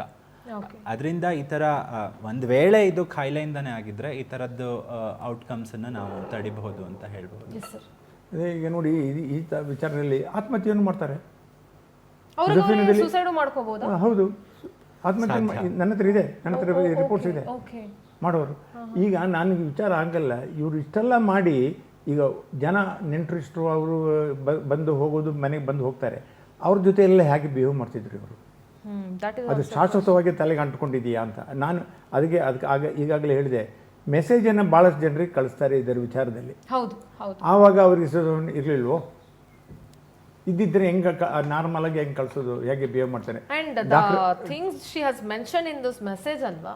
ಸೊ PFI ಅಲ್ಲಿ ಸದಸ್ಯ ಇವರು ಸ್ಪೆಸಿಫಿಕ್ ಆಗಿ ಮೆನ್ಷನ್ ಮಾಡಿ, ಎಸ್ PFI ಸಂಘಟನೆ ಜೊತೆ ಅವರಿಗೆ ಸಂಬಂಧ ಇತ್ತು, ವೆಪನ್ಸ್ ಇತ್ತು, ದುಡ್ಡು ಎಲ್ಲೆಲ್ಲಿಂದನೋ ಬರ್ತಾ ಇತ್ತು, ವೆಪನ್ಸ್ ಎಲ್ಲೆಲ್ಲಿಂದನೋ ಬರ್ತಾ ಇತ್ತು. Wife of a police officer madam, she studies. ಅವರು ಗೊತ್ತಾಗುತ್ತೆ. ಅಪಾರ್ಟ್ ಫ್ರಮ್ ದಟ್ ಏನಾಗುತ್ತೆ, ಪೇಪರಲ್ಲಿ ಓದ್ತಾ ಇರ್ತಾರಲ್ಲ, ಈ ಸಬ್ ಇನ್ಸ್ಪೆಕ್ಟರ್ ಹಂಗೆ ಮಾಡ್ದ, ಇಲ್ಲಿ ಈ ಊರಲ್ಲಿ ಹಿಂಗಾಯ್ತು ಅಂತ. ಸೀದೆ wife of a police officer. ಮತ್ತೆ ಅವರ ಊಟದಲ್ಲಿ ಸ್ಲೋ ಪಾಯ್ಸನ್ ಹಾಕಿ ಕೊಡ್ತಾ ಇದ್ರು ಅನ್ನುವಂಥದ್ದು ಒಂದು ವಿಚಾರ. ಎಲ್ಲ ಶಿ ಸ್ಟಡೀಡ್ ಎವ್ರಿಥಿಂಗ್. ಅವ್ರು she's wife of a police officer. ಅವಳು ಸುಮ್ಮನೆ ಈಗ ಕಂಡೀಷನ್ಸು, ನನಗೆ ಬ್ರೈನ್ ಆಗದೆ, ನನಗೆ ಇದು ಅಸ್ವಸ್ಥ ಆಗಿದೆ ಅಂತ ಹೇಳಿದ್ರೆ ಈಗ ಆಗಲ್ಲ. She is wife of a police officer, she has studied everything. And that a senior officer like mister ಯಾರು ನಮ್ಮ DGP ಇದ್ರಲ್ಲ, ಹಾಗೂ ಅದೆಲ್ಲ ಓದ್ತಾರೆ ಇದೆಲ್ಲ. ಈಗೆಲ್ಲ for an ordinary this thing when a sub inspector or my wife, she knows everything, because what I did certain things ಇದೆ major cases, I will discuss with my wife. ಇವತ್ತು ಹಿಂಗಾಯ್ತೆ ಹಂಗಾಯ್ತೆ, ಯಾಕೋ ಬೇಜಾರಾಗ್ತಾ ಇದೆ ಹಾಗೆ ಅಂತ ಹೇಳಿದೆ. She is the wife of the DG and she has studied everything, not only this thing. ಅವಳಿಗೆ ಇದಾಗಿದೆಪ್ಪ, ಬ್ರೈನ್ ಇದಾಗಿದೆ ಹಾಗೆ ಹೀಗೆ ಅಂತ ಹೇಳಿದೆ ಏನಿಲ್ಲ. ನಾವು ಒಂದು ಎರಡು ಬಿಟ್ರೆ ಎಲ್ಲ ಹೊಗಳ್ತಾಳೆ. ಎಲ್ಲ ಟಿವಿಯಲ್ಲಿ ನೋಡ್ತಾ ಇರ್ತಾರೆ. ಇನ್ನೊಂದು ಸರ್, ಟಿವಿಯಲ್ಲಿ ಕೆಲವು ಸತಿ ಸರ್ ನನಗೆ ಇನ್ನೊಂದು, ಈಗ ಪೊಲೀಸರು, ಈಗ ಹಿರಿಯ ಪೊಲೀಸ್ ಅಧಿಕಾರಿಯ ಪತ್ನಿ ಆಗಿರೋದ್ರಿಂದ ತನಿಖಾ ಸಂದರ್ಭದಲ್ಲಿ ಈಗ ನಾರ್ಮಲ್ ಮನುಷ್ಯನ ತನಿಖೆ ಮಾಡಿದಷ್ಟೇ ರಫ್ ಅಂಡ್ ಟಫ್ ಆಗಿ ಇವ್ರನ್ನು ತನಿಖೆಗೆ ಒಳಪಡಿಸ್ತಾರ ಅಥವಾ ಇವ್ರಿಗೇನಾದ್ರೂ ಸ್ವಲ್ಪ ಸಾಫ್ಟ್ ಕಾರ್ನರ್ ಇರುತ್ತಾ ಹೆಂಗೆ ನೋ ಸಾಫ್ಟ್ ಕಾರ್ನರ್, ನಥಿಂಗ್. ಇವರಿಗೆಲ್ಲ ಸಾಫ್ಟ್ ಕಾರ್ನರ್ ಕೊಟ್ರೆ ಅಂತ ಹೇಳಿದೆ the law will not hits court, because ordinary people think ಮಾಡ್ತಾರೆ, ಹೌದಪ್ಪ ಬಡವ ಆಗಿದೆ ನಮ್ಗೆ ಕೇಸ್ ಇಷ್ಟೇ, ಸಾಹುಕಾರ ಏನೋ ಇದ್ರೆ ಆಗ್ತಾ ಇತ್ತು. ಈಗೆಲ್ಲ ಏನು ಮೇಡಮ್ ಇವ್ರದ್ದು? ಈಗ ನೆಕ್ಸ್ಟ್ ಜಾಮೀನು ಪ್ರಕ್ರಿಯೆ ಹೇಗೆ ಸರ್? ಇಲ್ಲ, ಜಾಮೀನು ಅಪ್ಲೈ ಮಾಡೇ ಮಾಡ್ತಾರಾ? ಇವರು ಮಾಡ್ತಾರೆ ಅನ್ಕೊಳ್ತೀನಿ. ಹೇಳ್ತಾನೆ, ಇದು ಕೊಲೆ ಆಗಿರೋದು ಉದ್ದೇಶ. ಕೊಲೆ ಆಗಿದ್ರಿಂದ ಪೊಲೀಸ್ನವರು ಬೇರೆಯವ್ರನ್ನ ತಂದು ಹೊಡೆದು ಬಡದು ಅದೆಲ್ಲ ಮಾಡುವಂಥ ಪ್ರಶ್ನೆ ಇಲ್ಲ. ಇದಕ್ಕೆ ವಿಚಾರಗಳು ಅಲ್ಲೆಲ್ಲೇ ಇದೆ, ಅದನ್ನು ಹೇಗೆ ಮಾಡಬೇಕು ಅಂತೇಳಿ. ಜಾಮೀನು ವಿಚಾರ ಹೇಗೆ ಬರ್ತದೆ ಅಂದರೆ, ಮರ್ಡರ್ ಕೇಸ್ನಲ್ಲಿ ಇನ್ವಾಲ್ವ್ ಆದರೆ ಆರ್ಡಿನರಿಯಾಗಿ ಜಾಮೀನು ಅಷ್ಟು ರೂಪದಲ್ಲಿ ಕೊಡೋದಿಲ್ಲ. ಸಾಹೇಬ್ ಹೇಳಿದಂಗೆ 90 ದಿವಸದ ಒಳಗಡೆ ಪೊಲೀಸ್ನವರು ಅಂತಿಮ ವರದಿಯನ್ನು ಕೊಡಬೇಕು. ಕೊಡದಿದ್ದರೆ 91ನೇ ದಿವಸ ಅವರಿಗೆ ಅರ್ಹರಾಗ್ತಾರೆ ಜಾಮೀನಿಗೆ. ಆದರೆ ಪೊಲೀಸ್ನವರು ಆಟೋಮೆಟಿಕ್ಕಾಗಿ ಚಾರ್ಜ್ ಶೀಟ್ ಹಾಕ್ಬಿಡ್ತಾರೆ. ಮತ್ತು ಅಡಿಷನಲ್ ಗ್ರೌಂಡ್ಸ್ ಏನಾದ್ರು ಬೇಕಾದರೆ ಕಡೆಗೂ ಅದನ್ನು ಹಾಕ್ಬೋದು. ಆರಂಭದಲ್ಲಿ ಹಾಕ್ಬಿಡ್ತಾರೆ, ಇಬ್ಬರ ಮೇಲೂ ಹಾಕ್ಬಿಡ್ತಾರೆ. ಅವಳು ಡೈರೆಕ್ಟಾಗಿ ಪಾರ್ಟಿಸಿಪೇಷನ್ ಆಗಿದೆ ಇದರಲ್ಲಿ. ಈಗ ನಿಮ್ಮ ಟಿ ವಿ ಇನ್ಫಾರ್ಮೇಷನ್ ಪ್ರಕಾರ ಅಲ್ಲೇ ಜೊತೆಲೇ ಇದ್ದರು ಅಂತಂದಾಗ ಅವ್ರನ್ನು ಮಗಳು ಅಲ್ಲೇ ಇದ್ರು ಸರ್. ಅದೇ ಅವರಿಬ್ಬರನ್ನು ಸೇರಿಸ್ತಾರೆ. ಇವಳು ಸ್ಟೇಟ್ಮೆಂಟ್ ಏನು, 3rd ಫ್ಲೋರ್ ಅಲ್ಲಿ ಹಾಕಿದ್ದೆ, ಬೀಗ ಹಾಕಿದ್ದೆ ಮಗಳಿಗೆ. ಇವ್ರು ಹೇಳೋದೇನಂದ್ರೆ ಕೊಲೆ ಆದಾಗ ಮಗಳು ಲಿವಿಂಗ್ ರೂಮ್ ಅಲ್ಲಿ ಇದ್ರು ಅಂತ ಒಂದ್ಸಲಿ ಹೇಳ್ತಾರೆ, ಇನ್ನೊಂದ್ಸಲಿ ರೂಮ್ ಅಲ್ಲಿ ಲಾಕ್ ಮಾಡಿದ್ದೆ ನಾನು ಅಂತ ಹೇಳ್ತಾರೆ. ವಿಚ್ ಇಸ್ ರೈಟ್ ಗೊತ್ತಿಲ್ಲ. Evidence police will collect the evidence.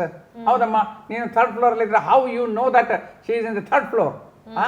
ಅಲ್ಲಿ ಬೀಡಿಗಳು ಸಿಗರೇಟ್ಗಳು ಎಲ್ಲ ಇದ್ವಲ್ಲ, ಅದೇನು ಹಾಕಿದೆ ಲಾಕ್, ಕೀ ಯಾರ ಹತ್ರ ಇತ್ತು? ಇವಳ ಹತ್ರನೇ ಇತ್ತು ಎಲ್ಲ. ಇವಳು 3rd ಫ್ಲೋರ್ಗೂ ಹಾಕಿಲ್ಲ, ಏನಿಲ್ಲ. Only just take this thing, ಏನೋ escape from the crime she has done it. Okay, yes doctor, last reaction from your side. Medically speaking, ನಾನು ಸುಮಾರು ಪೇಷಂಟ್ಸ್ ಹೀಗೆ ನನ್ನ ಮನೆಯವ್ರು ಏನೋ ಪಾಯ್ಸನ್ ಮಿಕ್ಸ್ ಮಾಡ್ತಾ ಇದ್ದಾರೆ ಅಂತ ಸುಮಾರು ಜನ ಬಂದಿದ್ದಾರೆ. ಅದು ಸ್ಕಿಜೋಫ್ರೆನಿಯಾ ಲಕ್ಷಣ ಇರಬಹುದು. ಬಟ್ ಈ ಕೇಸಲ್ಲಿ ಏನಾಗಿದೆ, ಅದನ್ನು ತನಿಖೆ ಮುಖಾಂತರ ಪೊಲೀಸು, ಕೋರ್ಟು ನ್ಯಾಯ ದೊರಕಿಸ್ಕೊಡುತ್ತೆ ಅನ್ನೋ ನಂಬಿಕೆ ನನಗಿದೆ. ಬಟ್ ಮುಖ್ಯವಾಗಿ ಏನು ಹೇಳಬಹುದು ಅಂದರೆ, ಮಾನಸಿಕ ಕಾಯಿಲೆ ಖಂಡಿತವಾಗಿ ಅವ್ರು ಹೀಗೆ ಅಗ್ರೆಸಿವ್ ಆಗ್ತಾರೆ, ಕೊಲೆ ಮಾಡ್ತಾರೆ ಅನ್ನೋದಕ್ಕೆ ಇದಲ್ಲ. ಅದು ಟ್ರೀಟಬಲ್ ಕಂಡೀಷನ್. ಸೊ ಜನ ಭಯ ಬಿಟ್ಟು ಡಾಕ್ಟರ್ ಹತ್ರ ಬಂದು ಟ್ರೀಟ್ಮೆಂಟ್ ತೊಗೊಂಡ್ರೆ ಈ ಥರ ಅವ್ರಿಗೆ ತೊಂದರೆ ಕೊಟ್ಕೊಳ್ಳೋದಿರಬಹುದು ಅಥವಾ ಬೇರೆಯವ್ರಿಗೆ ತೊಂದರೆ ಕೊಡುವಂತಹ ಕಾನ್ಸಿಕ್ವೆನ್ಸಸ್ಸನ್ನು ತಡಿಬಹುದು ಅಂತ ಹೇಳ್ತೀನಿ. That is my right sir. Last reaction sir, ಚುಟುಕಾಗಿ ನಿಮ್ಮ ಕಡೆ ಪ್ರತಿಕ್ರಿಯೆ ಕೇಸ್. ನಮ್ದು ಕಡೆ ಪ್ರತಿಕ್ರಿಯೆ ಅವರೆಲ್ಲ Pallavi, she knows everything. I wanted to murder my husband because ನಮ್ಮ ಹಸ್ಬೆಂಡ್ ಬಂದಿದ್ದೆ, ಅವಳು ನಮ್ಮ ನಾದನಿಗೆ ಎಲ್ಲ ಪ್ರಾಪರ್ಟಿಯಲ್ಲಿ ಕೊಡ್ತಾ ಇದ್ದಾನೆ ಅಂತ ಹೇಳಿದ್ದೆ. ಅವಳು ರೆಡಿ ಮಾಡಿದ್ಲು, ಏನು ಗುಟ್ಟಾಣಿ ರೆಡಿ ಮಾಡಿದ್ಲು, ಮತ್ತು ಈ ಕಡೆ ಖಾರ ಪುಡಿ ರೆಡಿ ಮಾಡಿದ್ಲು, ಬೆಡ್ಶೀಟ್ ಎಲ್ಲ ರೆಡಿ ಮಾಡಿದ್ರು, ಚಾಕು ಎಲ್ಲ ರೆಡಿ ಮಾಡಿದ್ಲು. ಇದೆಲ್ಲ ಕಾಲಿಗೆ ಕಟ್ಟಬೇಕು ಅಂತ ಹೇಳಿದ್ರೆ ಎಲ್ಲ ರೆಡಿ ಮಾಡಿದ್ಲು. ಇಷ್ಟೆಲ್ಲ ರೆಡಿ ಮಾಡಬೇಕಾದ್ರೆ because she wanted to commit a heinous crime when she is very ready and ಎಲ್ಲ ರೆಡಿ ಮಾಡ್ಕೊಂಡಿದ್ದಾಳೆ. There why she has committed a heinous crime. ಹೌದು, ಉದ್ದೇಶಪೂರ್ವಕವಾಗಿ ಈ ಘಟನೆ ನಡೆದಿದೆ. ಆದ್ದರಿಂದ ಅವ್ರನ್ನ ಮರುಮಾಚ ಮಾಡೋದಾದ್ರಲ್ಲಿ ಬೇರೆ ಅದನ್ನು ಬದಲಾವಣೆ ಮಾಡುವಂಥ ಪರಿಸ್ಥಿತಿ ಆಗೋದಕ್ಕೆ ಸಾಧ್ಯತೆ ಇಲ್ಲ. Right sir, thank you so much ಮೂರು ಜನಕ್ಕೂ. ಬ್ರೈನ್ ಮ್ಯಾಪಿಂಗ್ ಮಾಡ್ಲಿಕ್ಕೆ ಗೊತ್ತಾಗುತ್ತೆ ಎಲ್ಲ. Sir, thank you so much ಮೂರು ಜನಕ್ಕೂ ಕಾರ್ಯಕ್ರಮದಲ್ಲಿ ಭಾಗಿಯಾಗಿದ್ದಕ್ಕೆ. ಒಟ್ಟಾರೆಯಾಗಿ ಇದೊಂದು ಪ್ರಕರಣದಿಂದ ನಿಜಕ್ಕೂ ರಾಜ್ಯದ ಜನರು ಬೆಚ್ಚ ಬಿದ್ದಿರೋದಂತೂ ನಿಜ. ಪೊಲೀಸ್ ಇಲಾಖೆನೂ ಸ್ವಲ್ಪ ಆತಂಕದಲ್ಲಿ ಇರ್ಬೋದು, ಏನಪ್ಪ ಹಿಂಗಾಗೋಯ್ತಾ ಸಡನ್ ಆಗಿ ಅಂತ ಹೇಳಿ. ಈ ಪ್ರಕರಣ ಗಂಭೀರ ಸ್ವರೂಪದ ಪ್ರಕರಣ. ಯಾಕೆಂದ್ರೆ ನಾನು ಆರಂಭದಲ್ಲೇ ಹೇಳ್ದಂಗೆ, ಸಮಾಜದಲ್ಲಿ ಒಂದು ಅತ್ಯುನ್ನತ ಸ್ಥಾನವನ್ನ ಅಲಂಕರಿಸಿದವರ ಕುಟುಂಬಗಳಲ್ಲೇ ಹೀಗಾಗ್ಬಿಟ್ರೆ ಸಾಮಾನ್ಯ ವರ್ಗದವರ ಕುಟುಂಬ ಕಥೆಗಳೇನು? ಸಮಾಜದಲ್ಲಿ ಬೇರೆಯವರಿಗೆ ನ್ಯಾಯ ಹೇಳಬೇಕು, ಬೇರೆಯವರಿಗೆ ಬುದ್ಧಿ ಹೇಳುವಂಥವರ ಮನೆಯಲ್ಲೇ ಈ ರೀತಿಯಾದಂತಹ ಘಟನೆಗಳಾಗಬಿಟ್ರೆ ಸಮಾಜದ ಮತ್ತೆ ಬೇರೆ ವರ್ಗದ ಜನರ ಕಥೆ ಏನು? ಈ ಪ್ರಕರಣ ಒಟ್ಟಾರೆಯಾಗಿ ಪೊಲೀಸರು ಸರಿಯಾದ ರೀತಿಯಲ್ಲಿ ತನಿಖೆ ನಡೆಸಿ ತಪ್ಪಿತಸ್ಥರಿಗೆ ಖಂಡಿತವಾಗ್ಲೂ ಶಿಕ್ಷೆ ಆಗಬೇಕು. ಮುಂದಿನ ಹಂತದಲ್ಲಿ ಈ ಪ್ರಕರಣ ಯಾವ್ಯಾವ ನಿಲುವನ್ನ ತೆಗೆದುಕೊಳ್ಳುತ್ತೆ ಅಂತ ಕಾದ್ ನೋಡ್ಬೇಕಾಗತ್ತೆ. ಅಂಡ್ ಒನ್ ಮೋರ್, ನಾನು ಕಳಕಳಿಯಿಂದ ಹೇಳ್ತೀನಿ, ಯಾರಿಗಾದ್ರೂ ಈ ಕಾರ್ಯಕ್ರಮವನ್ನ ವೀಕ್ಷಿಸ್ತಾ ಇರುವಂತಹ ವೀಕ್ಷಕರಲ್ಲಿ ಯಾರಿಗಾದ್ರೂ ಇಂಥ ಈಗ ಡಾಕ್ಟರ್ ಹೇಳಿದಂತಹ ಲಕ್ಷಣಗಳು ಯಾರಿಗಾದ್ರೂ ಕಂಡು ಬಂದಿದ್ರೆ ಅಥವಾ ಸ್ಕಿಜೋಫ್ರೇನಿಯಾ ಅನ್ನುವಂಥದ್ದು ಏನಾದರೂ ಇದೆ ಅಂತ ಗೊತ್ತಾದ್ರೆ ದಯವಿಟ್ಟು ಮುಕ್ತವಾಗಿ ಹೋಗಿ ಮನೋವೈದ್ಯರನ್ನ ಸಂಪರ್ಕ ಮಾಡಿ. ಆ ಒಂದು ಕಾಯಿಲೆಗೆ ಇಟ್ ಇಸ್ ಅಂದ್ರೆ ವಾಸಿ ಆಗುವಂತಹ ಕಾಯಿಲೆ ಅಂತ ಹೇಳಿದರೆ ದಯವಿಟ್ಟು ಟ್ರೀಟ್ಮೆಂಟ್ ತಗೊಳ್ಳಿ. ಈ ಒಂದು ಘಟನೆಯಿಂದ ಅಟ್ಲೀಸ್ಟ್ ಎಚ್ಚೆತ್ಕೊಳ್ಳೋಣ. ನೆಕ್ಸ್ಟ್ ನಿಮ್ಗೆ ಯಾರಿಗಾದ್ರೂ ಇದೆ ಅಂತಂದ್ರೆ ದಯವಿಟ್ಟು ಅದನ್ನ ಟ್ರೀಟ್ಮೆಂಟ್ ತಗೊಂಡು ಕ್ಯೂರ್ ಮಾಡ್ಕೊಳ್ಳೋಕೆ ಪ್ರಯತ್ನ ಪಡಿ ಅಂತ ಕಳಕಳಿಯಿಂದ ಹೇಳ್ತೀನಿ.